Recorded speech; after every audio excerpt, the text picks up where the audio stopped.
কর্মরত শিক্ষকদের TET pass বাধ্যতামূলক, এই নিয়ে রাজ্যের শিক্ষক মহলে ফের তৎপরতা শুরু হয়েছে। কেন্দ্রীয় শিক্ষা মন্ত্রকের সম্প্রতি নির্দেশিকার ভিত্তিতে রাজ্যের শিক্ষা দপ্তর শিক্ষকদের পেশাগত যোগ্যতা তথ্য যাচাইয়ের কাজ শুরু করেছে। মূলত শিক্ষকদের টেট পাস তথ্য সংগ্রহের জন্য এবার উৎসশ্রী পোর্টালকে ব্যবহার করা হচ্ছে। এই নতুন প্রক্রিয়া শিক্ষকদের প্রোফাইলে নির্দিষ্ট তথ্য আপডেট করার নির্দেশ দেওয়া হয়েছে। সম্প্রতি কেন্দ্রীয় শিক্ষা মন্ত্রক থেকে প্রতিটি রাজ্যের শিক্ষা দপ্তরের কাছে একটি গুরুত্বপূর্ণ চিঠি পাঠানো হয়েছে। এই চিঠির মূল বিষয় হল রাজ্যের প্রাথমিক ও উচ্চ প্রাথমিক স্তরের শিক্ষক এবং শিক্ষিকাদের টেট যোগ্যতা যাচাই করা। বিশেষত 2011 সালের আগে এবং পরে নিযুক্ত শিক্ষকদের মধ্যে কতজন টেট উত্তীর্ণ তা একটি সুস্পষ্ট পরিসংখ্যান তৈরি করতে চেয়েছে কেন্দ্র।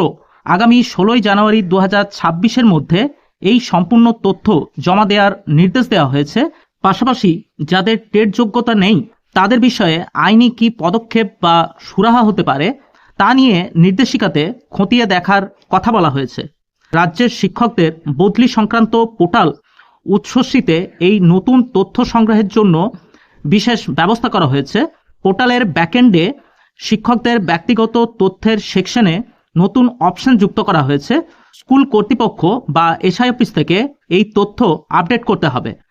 প্রথমে বিদ্যালয় স্তরের জন্য স্কুল এন্ড এবং প্রাথমিক বিদ্যালয় স্তরের জন্য এসআইএন্ড ব্যবহার করে পোর্টালে প্রবেশ করতে হবে এবং তারপর ড্যাশবোর্ডে প্রবেশের পর মাস্টার ডিরেক্টরি ম্যানেজমেন্ট মেনুতে যেতে হবে এবং সেখান থেকে edit employee profile after finalisation এই অপশনটি বেছে নিতে হবে।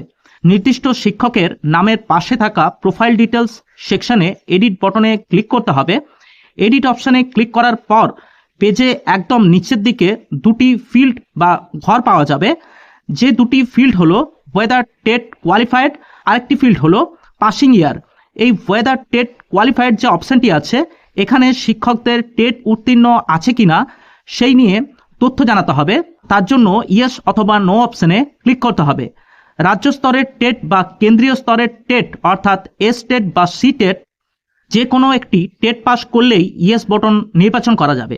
এবারে যদি ইয়েস হয় তবে তার টেট পাসের যে সাল সেটি উল্লেখ করতে হবে। রাজ্যের শিক্ষা দপ্তরের এই পদক্ষেপকে অত্যন্ত গুরুত্ব দিয়ে দেখা হচ্ছে পরবর্তী কোনো আইনি জটিলতা এড়াতে এবং কেন্দ্রীয় নির্দেশিকা সঠিকভাবে পালন করতে এই তথ্য ভাণ্ডার বিশেষ ভূমিকা পালন করবে। এই নিয়ে পরবর্তী কোনো আপডেট থাকলে অবশ্যই সেই আপডেট আমরা এই চ্যানেলে ভিডিওর মাধ্যমে আপনাদের কাছে তুলে ধরব। আজ এই পর্যন্তই, দেখা হচ্ছে পরের নতুন কোনো ভিডিওতে। নমস্কার, ভালো থাকবেন, ধন্যবাদ।